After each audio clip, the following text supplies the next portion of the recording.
Greetings, City Schools community. Welcome to our latest family virtual town hall. Today we're going to talk a little bit about developments we've made as far as the reopening process here in City Schools. We're going to talk a great deal about some data that we've received from you through the stakeholder engagement process. And if we have time before the end, we're going to try to answer some questions. So again, we're very happy to have you here. Joining us as our star of the show today is our Chief of Schools and Interim Chief Academic Officer, John Davis. Chief Davis, how are you doing? I'm doing all right, Andre. It's wonderful to be here. Excellent. Before we give Chief Davis the floor, I just wanted to go over a couple of items and say a couple of greetings to some other folks as well. In a separate Zoom meeting, separate from our social media channels, and thanks to our friends at ASCI Translations, we have a number of Spanish speakers that are joining us. They're able to participate as well. We're very happy to have you here. Thanks for coming out. Moving forward, no matter where you're at, if you have questions related to some of the items that we're speaking about today, please post them in the comment section of your respective platform, that being Facebook, YouTube, or Twitter. Those questions will make it up to me, and we'll try to answer some of those at the end of the meeting. However, due to the volume of questions we've been getting, it's highly unlikely that we're going to answer all of your questions today. But we do have a remedy. If you visit www.baltimorecityschools.org/reopening, we'll be more than happy to post not only your questions, but our responses in that space. So without further ado, Chief Davis, we understand you have a wonderful presentation for us today. Well, we're going to do our best. Good afternoon, everyone. I first want to say I hope everyone is having a good summer. I hope one way or another people are being able to enjoy it, right? Still being safe, still doing whatever we have to do to make sure we're healthy. But I just hope everyone is staying healthy, everyone is staying safe. But at the same time, right, it is the summertime. It's supposed to be a fun time, and I hope all families have been able to enjoy it in some way or another. And let's go to the next slide. I think it just says family survey. I want to talk a little bit about what we're going to do today. We've been saying for the last few weeks that we are still in engagement mode, and that's really important to us. We've been trying incredibly hard to listen to many different stakeholders, right? Our staff members, our families, our students, right? The community at large. There's a lot of stakeholder engagement that has occurred. And today we're going to start talking about some of the early returns of what we're seeing from that engagement. And in some ways, they're a little bit across the board. Let me just be clear about that. Sometimes you might hear from one community that says this or one stakeholders that say that. And that's because this situation is really tough. But at the same time, we do want to hear from as many stakeholders as possible. And we're going to share a lot of the information that we've already received. We'll be using that in the coming week or so as we start to make decisions about what the fall is going to look like. But I want to be super clear. This is all around listening and hearing from our stakeholders, hearing from our families. And let's go ahead and begin to get into that. And there we go. So, right, when you take a look, first of all, I just want to say, right, we had over 16,000 families weigh in on some of our questions, right? 16,485. And in this particular poll, we had 164 schools that were represented. And I want to appreciate that because hearing from the span of schools is really, really important. And you can start off by seeing that about 83% of our families say they received needed support, right, during the time with distance learning in the spring. And 80% of our families felt their child's school communicated clear expectations. Because I realize you might be listening to me, or in previous times you're listening to Dr. Santelises, but a lot of times who you listen to is the school. So I think that 80% is really great to see. I got to tell you, though, I want to get that as close to 100 as possible. the communication aspect that we have to have from central office and from schools to our families is just so very important, because if we're not clear about everything, then there's just going to be confusion. So 83 and 80 sounds good, but I need for you to know that as the chief of schools, I want that to even be higher, right? I need for families to have that confidence and the clarity around distance learning or whatever model we go into. And then you can see that there's a couple of other data points that weren't quite as high, right? 45% of families report their child's emotional well-being was lower, and 30% of families share that they did not make academic progress, right? And when families can see that, those are obviously things that we have to work on. And I just want to be very clear. We know that the fall is going to have to be a lot better than the spring. Even though there's some positive aspects in our data, right? We have to do a lot better. It has to be a lot cleaner. It has to be a lot clearer as to what we're going to do. And we're going to make sure that happens in August as you begin to hear our plans moving forward. Returning in the fall, right? You can see 95% of families would like to see some type of choice. And at the same time, 72% of families believe that some type of in-person learning should occur, even if it's only once in a while. So these were some of the very top level parts. I think part of it is quite positive, and then part of it are really a dose of reality as to how we have to get better. And I want to appreciate the 16,000 families that took the time to do this, because we use this seriously. Let's go to the next slide. Right, so there were also some open responses, right? And whenever you're trying to figure out the open responses, it's a little bit more difficult, but we did try to surface some of the top insights, right? And you can see and kind of read those to yourself. A lot of families appreciated the daily video lessons, and that's really good to see, because if you really think back to March, we were trying to figure this out at the spur of the moment. And we had some really good curriculum partners that provided lessons. And I think that those kind of lived up to the billing. At the same time, right, the greater amount of live small group instruction, I think, is important. And I want to be very clear about this. I think we have to be way more consistent to our families on our small group instruction and on our live instruction, if you will. Every now and then you're going to hear an educator use the word synchronous. And let me just be very clear about that. Synchronous means the live, teacher teaching right in front of kids, even if it's distance learning, right? And it's great that families appreciated that, but I'm going to also tell you that some of the feedback I got that we were inconsistent across the board from teacher to teacher and school to school. We've got to make that better.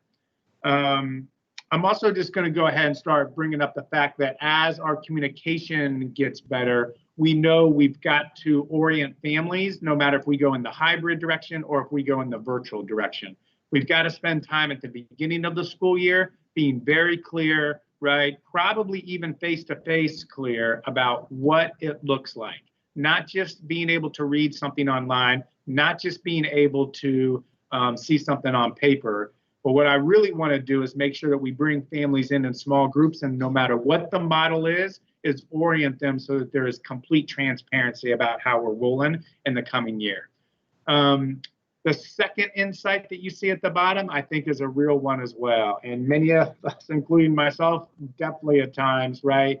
Balancing the jobs and their child's schoolwork is a really, really big deal. The best we can do as a district, I think, is being super clear with families on this. And so as we're making plans and as we end up making a decision, just know that that's first and foremost on our mind. So we also had something called family Possip polls, right? And those family Possip polls were a little bit quicker than the longer polls. And we've gotten information around those polls. And so we want to make sure that we share these as well. Let's go. Again, it may seem like a small thing, but it's not a small thing to me. In the bottom left-hand corner, you can see 167 schools and programs were represented in these kind of quicker polls. And that is just great. Like, I don't want to hear from just one community. We have to hear from across the district, from across our city. And so 160 hearing from many different communities that are represented in our schools was just a great thing, because it gives us a little bit more confidence as we're reading into this. The majority of our respondents were English speaking, and the next most common response was Spanish. I think we kind of know that. That's just normal in our community.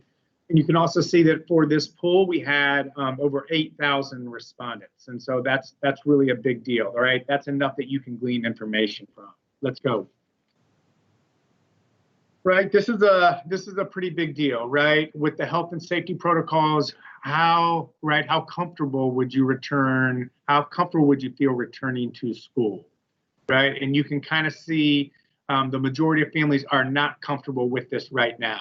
And you can see that from the pie graph on the left-hand side. And then if you go to the bottom with the additional notes, families need more confidence in our school's ability to do this. And I'm hearing that loud and clear. And while I know a lot of the work that's been going on with our facilities teams, with our operations teams, with making sure we're following CDC guidance, but also talking to any of the doctors and the people across our district that are really knowledgeable about the virus and what it takes to create a healthy space. Even though I know in the background we've been doing that, we've got to bring that to the foreground. We've got to make sure that that translates into what it looks like in a school. Right, I'm confident that over time we're going to end up doing that. I'll speak a little bit about that here in just a bit when we talk about summer school for just a minute. But I want you to know that, yes, we need to detail all of this out so that you can see that when your child comes to school, what is the cleaning that is taking place? What are we doing around masks, right? What is the entrance protocol before a child walks in? What does a classroom look like? We've got a lot of that in the works because the confidence that families have to have in us is really first and foremost in this, right? You have to feel confident that you're going to walk into school if we go into some hybrid model. And again, I'm probably going to say this a couple of times. I'll talk about hybrid, I'll talk about virtual, because in the end, we still have to make that decision and we have not made that announcement. And because, right, a kind of longer range way of thinking about this is that no matter how we start, to some point we're going to have to ease back in, right? When the vaccine occurs, when we think it's safe, we're going to have to ease back in overall to in-person learning. And so again, part of that easing in is making sure that families know what we're doing. Again, you can't see it just yet, but the work behind the scenes is happening in earnest, and we're going to make that known, and we'll probably even make that known with some of the work that we've been doing in our summer schools. You can also see the graph kind of says that middle school and high school parents were a little less comfortable than elementary school parents. Fall reopening model, and I just spoke about this a little bit. We're still getting this information, but this is really telling in my mind. Distance learning was the most popular option at 47%, followed by hybrid at 41%. Right? Maybe one wins on another, but this isn't like a basketball game or a baseball game where you win 3-2, right? The real analysis of this is that most people are split. And we just have to be honest about this as a community, right? It would be great if everyone wanted one way, or if everyone felt safe, or if everyone wanted something else, but that's really not how it is here and frankly across the nation. And we just have to lean into this. And this is going to be the hard part about all of this as we move into the fall, right? Some people are thinking that one way is best, and some people are thinking another. So while distance learning was favored in that poll, right, it really is close. And I feel like I've heard that from parents. I feel like I've heard it from staff members, right? I will talk with teachers that aren't familiar, or excuse me, aren't comfortable coming in, and I'll have some that are already coming in summer school, right? And I just have to have the community understand this. You have to understand that there is a wide range of beliefs about what is the best way to start the year. So I want to be super clear about that. I also want to take a little bit of time because even though we talk about hybrid and we talk about virtual or distance learning, if you will, some of the details don't always come out, right? When we are thinking about a hybrid model, and you'll see this in one of the upcoming slides, it'll be something like a child would come to school for 2 days, say Monday and Tuesday, and then the other 3 would be kind of virtual learning or work being done at home. Or it might be the opposite. Maybe the first 3 days you're working at home, and then the student would come to school right on Thursday and Friday. That's kind of what we meet in a hybrid space. It would be the type of thing where, right, you would have at least half the students, or I should say half at most, coming into a classroom because we can better socially distance in those situations, right? The teacher would have to do some work on the front end to say, okay, we do these 2 days of lessons, and then when you go home, here's what you should do, right? And we'd have to plan that all out so that there is, so that it's very clear for parents as well. And so from a hybrid model, right now, that is what we're thinking. I just want the community to understand that. The virtual space, right, or the distance learning space is what we saw in the spring. And again, I want to reiterate that we created that really quickly and got a lot of feedback on it. And we know that if we were to have to go into that option, we're going to have to do that a lot clearer, a lot cleaner, a lot more exact, so that families know, right, what to expect in that space. So again, I just wanted to take that second and let you understand that our expectations around virtual work would have to increase, and we know that. And at the same time, I want you to know that the hybrid is kind of maybe 2 days in school, and the other 3 days you would be doing work that your teacher either gives you to take home, maybe it is work that you would be doing online, it's probably some personalized learning. It is a kind of suite of things that go along with the curriculum that you would be doing at home. And again, right, I've been saying this, you know, any chance I get, we are still in this engagement mode, and this information is kind of telling. Let's keep going.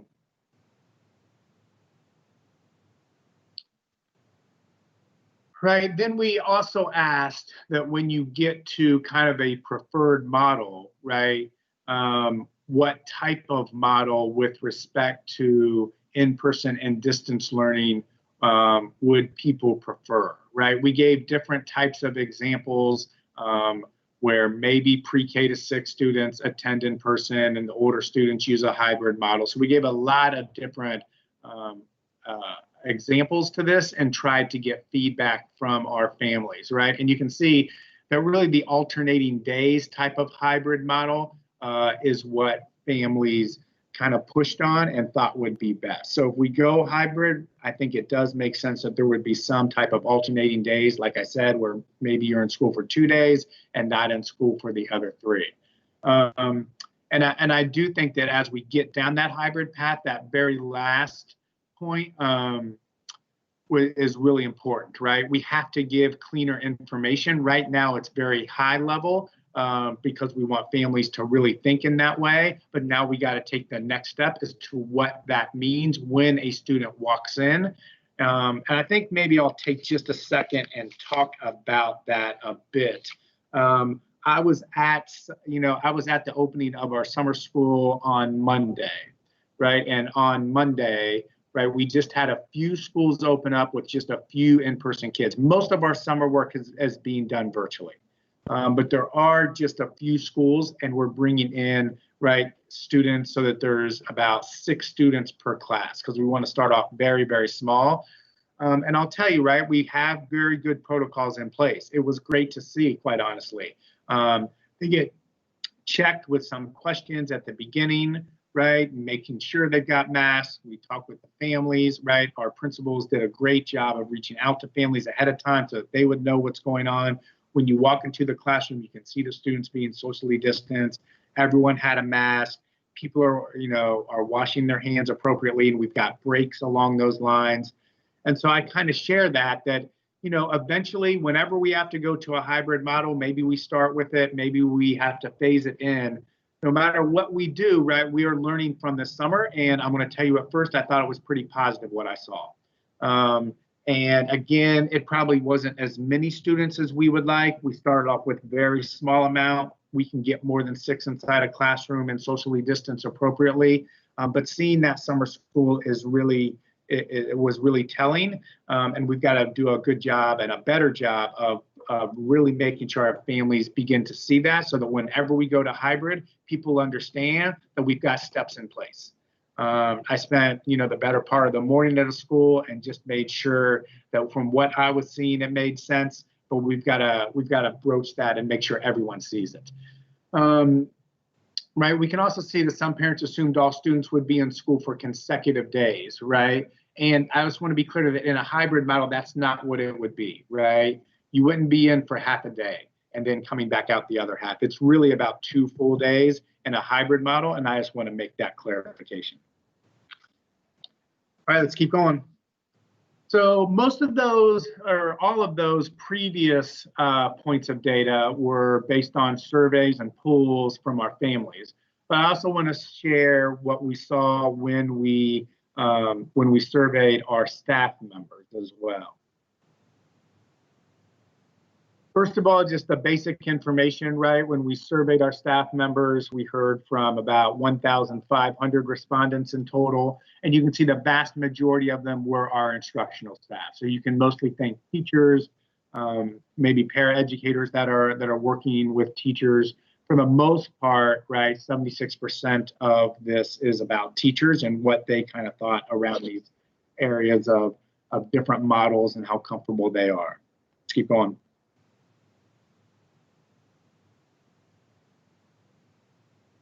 Right, and you can see that for the most part, the staff members were leaning more towards an all virtual learning option, right? A little bit, right? The percentages are definitely different when you look at this versus our families, which were a little bit more evenly split.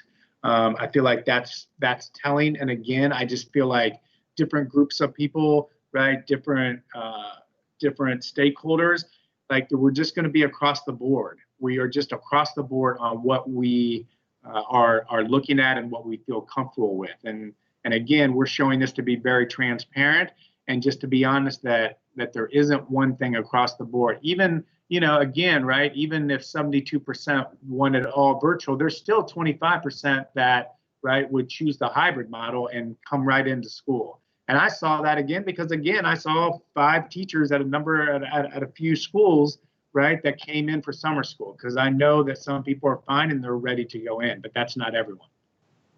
Again, for the district's proposed hybrid model, which would people choose? There's the AABB schedule, and that's what I'm talking about. A child comes in for 2 days, and then the rest of the week they're at home, right? Or a child comes in on Thursday and Friday. The least amount was maybe all pre-K to 6 in person, and then 7 to 12 as a mix, right? And then there was a tough question at the end: would you return in the fall or not? And some said yes, and some said no. And that's telling as well. I think for our staff, it's the same thing for our families, right? People don't know, and we haven't made it quite as known yet as to what our safety precautions are in place. And even though I've seen it, we need more and more people to see it. And I think over time they will, and people will be comfortable. But that's not where we all are right now. And we want to be very straight about that as we take a look at these survey results. We also asked some questions about social distancing from the 4 to 6 feet aspect, right? Right, and a lot of people were very uncomfortable with the relaxing of the 4 to 6. And I think for the most part that tells us we've got to try to move more towards the 6 feet, which is what has been proclaimed, right? I feel like it's in everyone's vocabulary now. No matter where you are, right? Have a mask, stay 6 feet apart, and you have a much better chance of being healthy and safe, right? And I think when we saw some recommendations from the AAP, I think that's the American Association of Pediatricians, right? And they made it 4 to 6 feet, right? I think that made people a little bit more queasy. And so I think that tells us we've got to stick towards 6 feet as much as we possibly can. And that's what we got from this. Again, right, when I was in summer school on Monday, we were hitting the 6 feet, right? When you looked at the classrooms, they were spaced across from 6 feet.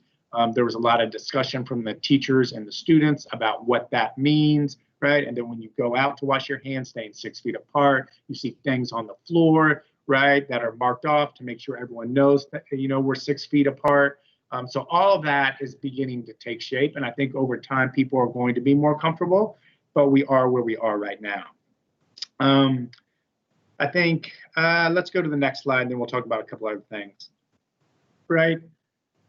Right, and then some proposals on the key health and safety practices. And I don't think these are not too controversial, right? Do you agree with proposals around PPE and face coverings, desk shields, cohorts of students, consumption of meals in the classroom, right?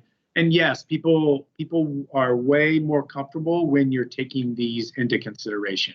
Like when you take a look at the cohorts of students.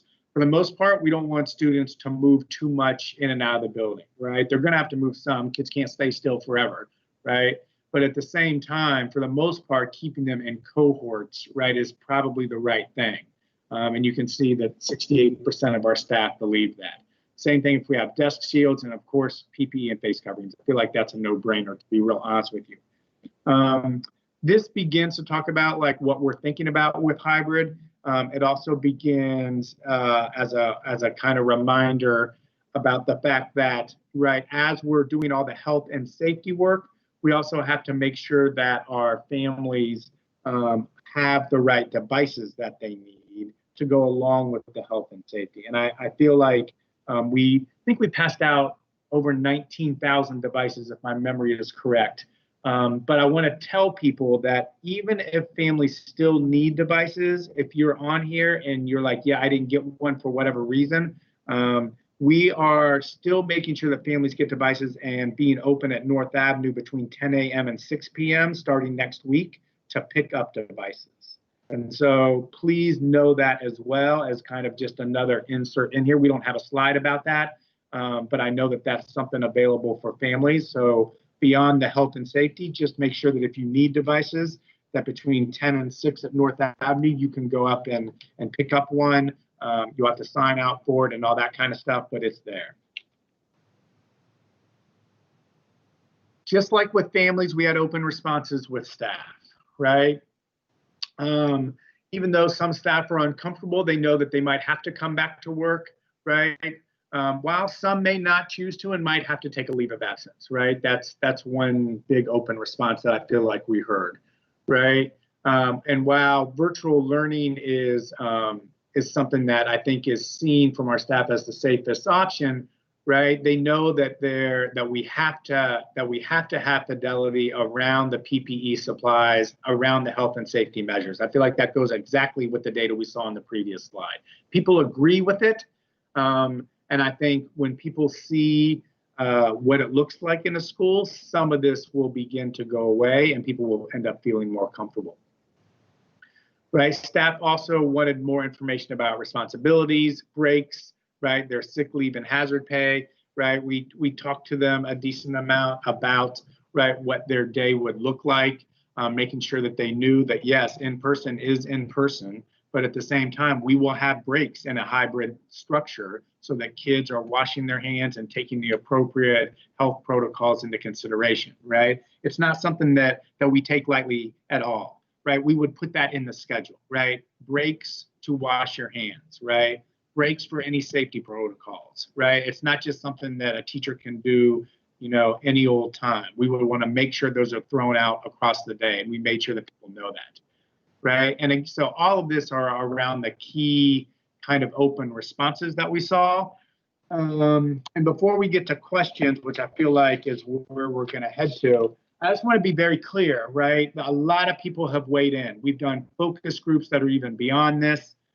We've done, right, all of these polls. We're starting to get to over 20,000 folks that we've heard from, and all of it is incredibly appreciated as we end up making decisions around what the fall is going to look like. It just doesn't tell us, right, what direction we should go with the fall. It gives us details about what would be great in the fall if we're going to get better at what we're doing.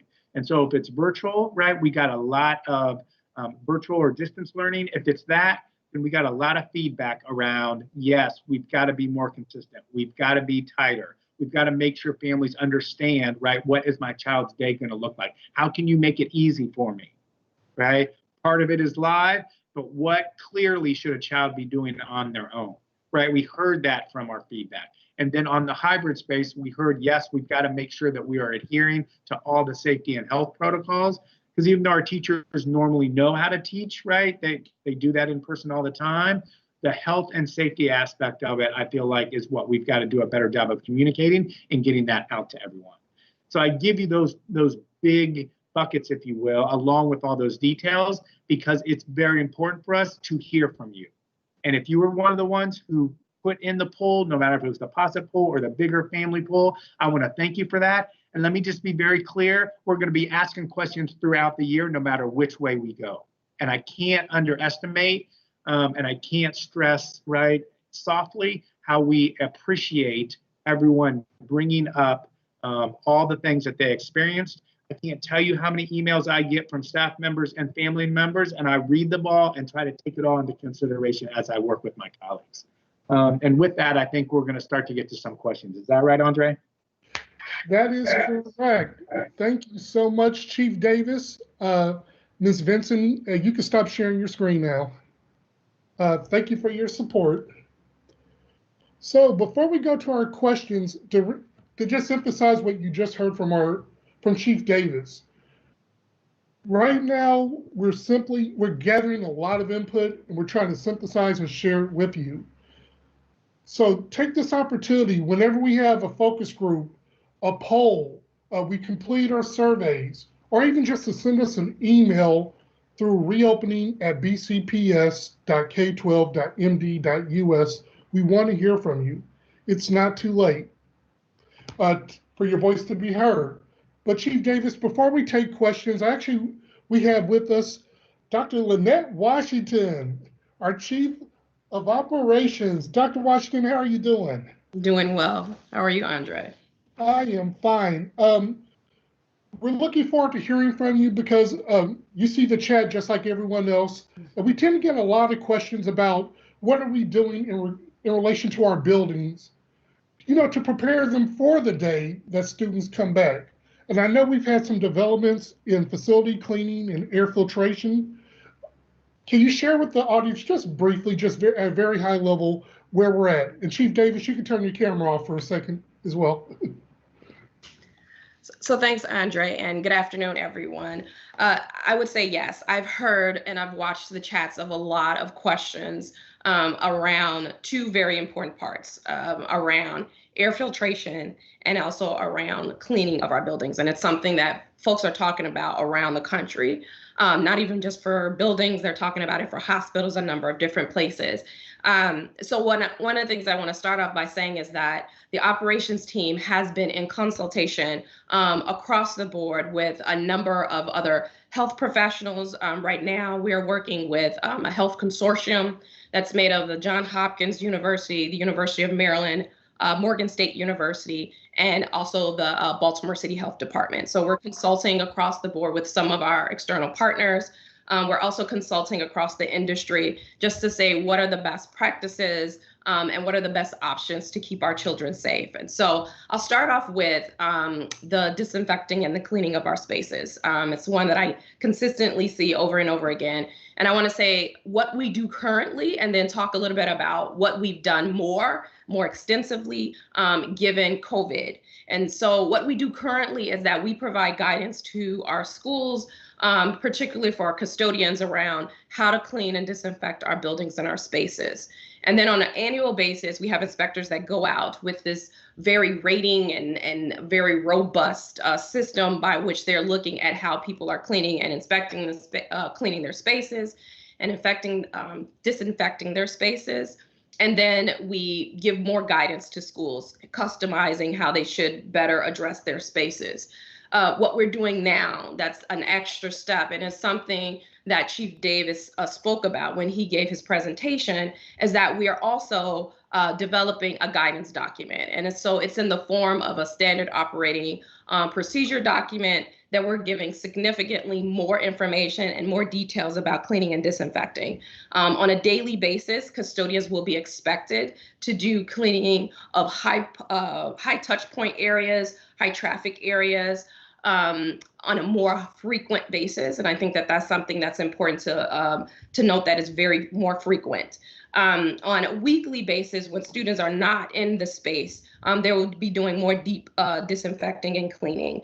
We've also given even guidance around if there was a positive COVID case, something that we use during the summertime at our feeding sites, of going in and doing significant spraying and foaming of those particular spaces to clean those spaces. So those are some of the things that we're doing in terms of disinfecting. We are providing even additional guidance on what types of of equipment that our teams will be using, and the types of different sprays that our teams will be using that have been approved by the CDC and some of the other health professionals in the field. So I think that that is something that's important. We've rolled out that procedural guidance for the summer in-person learning. And I would say that we have not stamped a final onto that document because we're consistently learning about things that are happening right now during the summertime. And also we are getting additional consultation and reviews by our external partners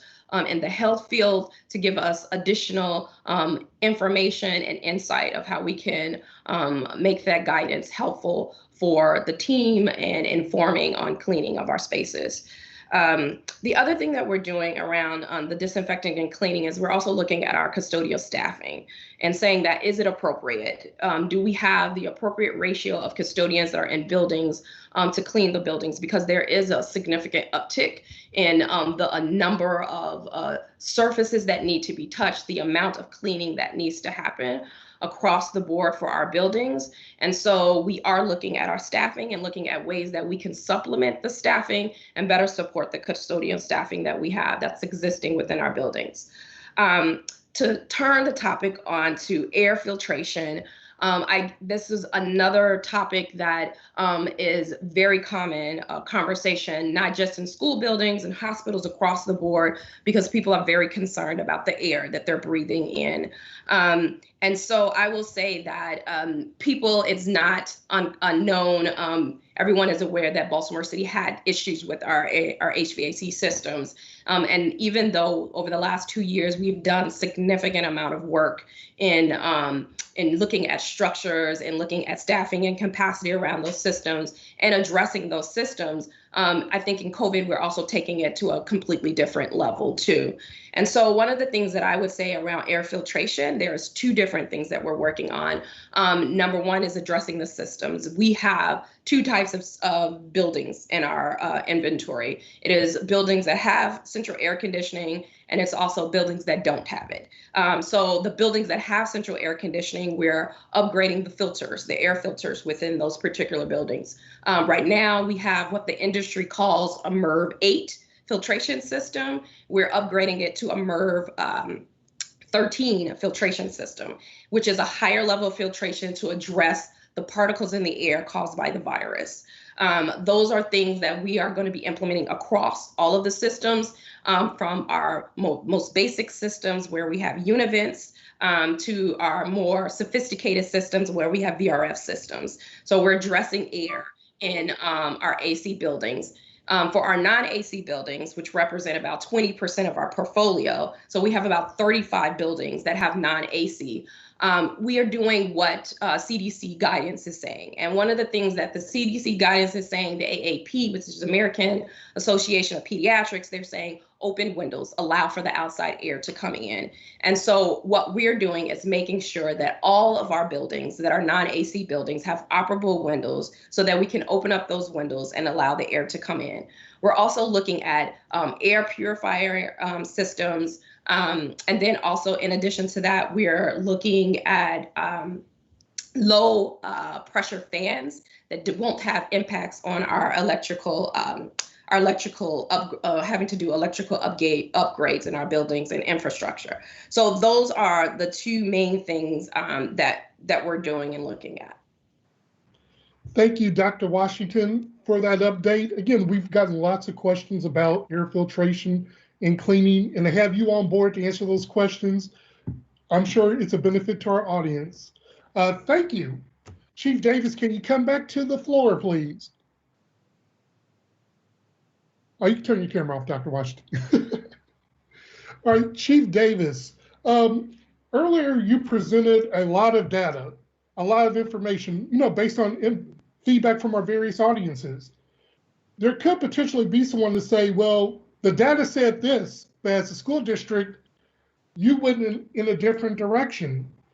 So when we look at our plan, I know it seems a silly question, but it's one that we need to address. Is this plan going to make everybody happy, whatever we come up with? Yeah, I mean, I think a very similar question I get from time to time is how do I know that my input is being considered, right? I mean, showing everyone the data is one way that I want people to know that it's being considered. Two, I'm just going to tell you that I read so much from the emails and the focus groups from our schools and from our families that we're always taking it into consideration. But in the end, it is completely true. We're not going to make everyone happy, right? Families are all in different situations, both with their work and life and kid balance, while at the same time, they've got their own beliefs if we should come back or not. But we just have to recognize that as a community, right? We have to take all of this into consideration. We have to take the virus into consideration. We have to take the mental and well-being of our students into consideration. We have to take it all into consideration. And when we do that, I just know we're not going to make everyone happy. And that, usually in my normal way of thinking things, I want every child to walk into a school building and to be happy when they walk out and to be challenged and feel really positive about it. And that's always the goal. But I think in this case, because the beliefs run deep, right, we're just not going to make everyone happy if we go a hybrid route or if we go a virtual route. What I can guarantee you is that we are going to listen, and no matter what way we go, we're going to make it the best that we possibly can. We're going to make it the safest. We're going to make it the best educational environment, no matter if it's virtual, no matter if it's a hybrid. We are going to run that plan, and we're going to continue to get feedback and get better during the year, just like we have from the spring to the summer to the fall. So I need for people to understand all of that at the same time. Thank you, Chief Davis. Well said. We're nearing the final portions of our event, probably within the last 5 or so minutes. So I want to try to take just a few questions from the audience. We have a lot of them as usual, but we're going to try to answer some here. And again, if we do not answer your question in this space, we will get to it. And how will we get to it? If you visit www.baltimorecityschools.org/reopening. On that page, we have an FAQ that we're updating as we learn more, as we develop more, and we get closer. We're going to put those answers in that spot. So just because we don't get to you today doesn't mean that we're not going to get to you. Chief Davis from YouTube. Here's a question for your neck of the woods. If teachers are in the school building 4 days a week, who is managing the online work? Yeah, I would say two things. Number one, we would figure out who else in the school, right, can have really quick touches, or maybe office hours, or maybe hold a class, right, for a smaller amount of time during a day when students are at home, right? We can't do that all the time, but there should be some people in school that can touch base, right? So I don't want to make it sound like we're going to have normal instruction on those off days. On those off days, right, a student will have been given work, right, like they normally would for homework, but way more than that, right? It might be additional readings. It might be online learning, right? A lot of people are familiar with iReady. We might be using that as personalized learning, right? There might be, additional writings that they have to do. If there are books that we can give folks at the beginning of the year to get into, maybe there'll be some type of social studies book, for instance. So there'll be a lot of work that for the most part will be independent, right? But it'll be independent under the guidance of the teacher so that it is aligned with what they're teaching. And then when they come back in, they'll have to come back in with the work that they created, right? I think of it a little bit like homework, but way more than that, way more thorough. And also where we can, I feel like on those off days, we will have someone from the school check in with families, check in with kids. So if there are clarifying questions, if there's something we can elevate, then we'll do that. All right, another one, Chief Davis. Here in city schools, are we reviewing other counties' proposals? Say, for instance, Prince George's County. Are we looking at their plan for ideas? I mean, honestly, it's not just the local counties that we're looking at. We're looking at other urban districts across the nation, right? Fortunately, both Dr. St. Elisis and at times myself are on calls with people in similar situations as we are. So I might touch base with other chief academic officers or chief of schools personnel about how they're thinking about this, about how they're going to effectuate virtual or how they're going to effectuate distance learning. What are their implementation? What are their struggles? What are our struggles? So we talk with people a lot and listen a lot. And at the same time, as plans come out across the district, or excuse me, across the state, then we are reading those, which I feel like is directly to your question. So there's way, I mean, I don't know if the public can see this, there's way more collaboration across districts in these past 4 months than ever before, right? Districts and folks get together from time to time, but it's been a lot more for the past 4 months because we got to pick each other's brains. And in the end, we're kind of all struggling with the same thing, right? It's not that much different from district to district, but we do try to learn from each other and try to gain as much insight as possible. All right, and Chief Davis, the final question for you this afternoon, well, in this space anyway. For those participating in virtual learning, will there be guidelines and a syllabus? I mean, we got to do even better than guidelines and a syllabus, right? We've got to detail out what days look like. I mean, guidelines and syllabus should be standard operating procedure, especially in our high schools. But we've got to go even farther so a family knows what their day is going to look like. And if a family can't make it during that time, are they recorded? We're working hard to figure out how we can record things so that families can access them when they want. So yes, you can call it guidelines and a syllabus, but I mean, it's one of the things that keeps me up at night. If we're not clear, if we are not exact with our families, then we are not doing our job. And I take that very seriously. So the short answer is yes. The longer answer is it even needs to be more. All right. Well, Chief Davis, before we close the show and hit one more topic, is there anything you want to share with our audience as you bid them a good day? Right. I mean, we talk about where we are right now in these conversations, but what I have to tell you is I feel like this is a long, long marathon. Educating children is a marathon. You start at pre-K, you go through 12th grade, right? And so even though we can talk about the survey and the results, it's really about even getting better with whatever way we start. And how are we going to move based on where the virus is and what are the appropriate decisions along the way. And I say that because, right, the folks that are on this call and are watching and listening, please continue to give us feedback. Well, I know it's a pain in the butt sometimes. You get a call, you get a robocall, you got to answer another survey. Goodness gracious, I see the same things. But please know we are looking at it and we are trying to get better based on what we hear from you. The same thing I would tell to students, it's the same thing I would tell to our staff members as well. And so, right, this isn't the end, right? Once we make a decision, this isn't the end of getting feedback. It has to be a continuous thing, and that is what we are going to do. So please continue to keep engaging with us. It means a lot. Thank you, Chief Davis, for joining us, for being a great co-host, and for guiding us through a lot of data that's going to be used to create a great plan for our kids and our staff members as well.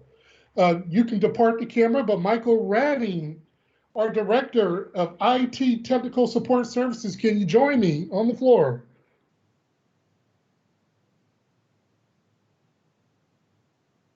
While Michael's coming to the floor, earlier Chief Davis mentioned the distribution of hotspots and Chromebooks, especially for those attending our summer school programs. Michael and his team have done a great job of standing up an effort to distribute those items to you. And Michael, would you mind sharing with the audience just ever so briefly, especially if you're in summer school, how can I get either a hotspot or a device? Thank you, Andre. Sure, I'll be happy to do that. As Chief Davis indicated a little earlier, the way to get a device or a hotspot is to come to the district office. Just a reminder that this is for students enrolled in traditional schools. And so we have on Tuesdays and Thursdays between 10 a.m. and 6 p.m. Open times for for families to come in. No appointment is necessary. There's a couple of guidelines I just wanted to reiterate that are important. Parents and guardians on record of students need to come and bring their ID to pick up a device just so we can verify information. We ask everyone to wear a face mask and practice social distancing when you come. And for parents and students, as you pick up a device, please remember to bring a backpack or some other secure carry option to obtain the device. For charter school students, we ask that you connect with your school teams to inquire whether and how technology will be provided for the summer. And so we thank you and we encourage you to come out on those distribution days. Michael, well said, and thanks for not only delivering that message, but standing up the effort. You've been great. Well, everyone, we've gone a little bit long today, but I think it was for the good, and I hope that you were able to find this experience valuable. Again, as Chief Davis mentioned, we want to hear from you, and it's not too late. The best way to find out about how you can contribute is to visit our reopening webpage. You can find that at baltimorecityschools.org/reopening. We'll also be standing up our FAQ there today. And again, the goal is to answer questions, but this is a marathon. So every answer to every question is not immediately available. However, we will work to answer as many as we can, as quickly as we can, as we work towards July 28th and presenting a plan to the Board of School Commissioners about how to best move forward in support of education for our students and providing a safe and healthy work environment for our staff. Please continue to join us here every Thursday at 1 p.m. We'll continue to be here to answer your questions and to be great partners. I'm Andre Riley, your Director of Communications here at City Schools, and it's been a great moment in City Schools. Thank you for joining us, and we'll see you next week.